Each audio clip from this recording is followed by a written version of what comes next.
सोलापुरातील डॉक्टरला शिवीगाळ. प्लॉट खरेदीच्या कारणावरून शिवीगाळ केल्याप्रकरणी एका जणाविरुद्ध जेल रोड पोलीस ठाण्यात गुन्हा दाखल करण्यात आला आहे. ही घटना 11 ऑगस्ट रोजी सकाळी 10:30 वाजेच्या सुमारास असेंट टॉवर मुस्लिम पाठशापेठ इथं घडली. या प्रकरणी डॉक्टर अब्दुल कादिर बुजुर्ग साहेब पटवेगर, वय वर्ष 71, राहणार उत्तर सदर बाजार, विद्यानगर यांनी जेल रोड पोलीस ठाण्यात फिर्याद दाखल केली आहे. त्यांच्या फिर्यादीवरून अल्ताफ विजापुरे यांच्या विरुद्ध गुन्हा दाखल झालाय.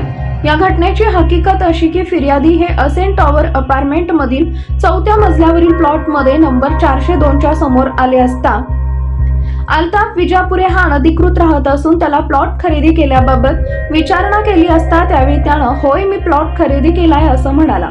फिर्यादी यांनी कागदपत्रे दाखवा असे बोलले असता अल्ताफ यांना कागदपत्रे न दाखवता शिवीगाळ करून फिर्यादी यांना धक्का देऊन जमिनीवर पाडले. या घटनेत त्यांच्या उजव्या पायाच्या करंगळीवर मार लागून फ्रॅक्चर झालाय असं फिर्यादीत नमूद आहे. पुढील तपास पोलीस हवालदार खान करत आहेत.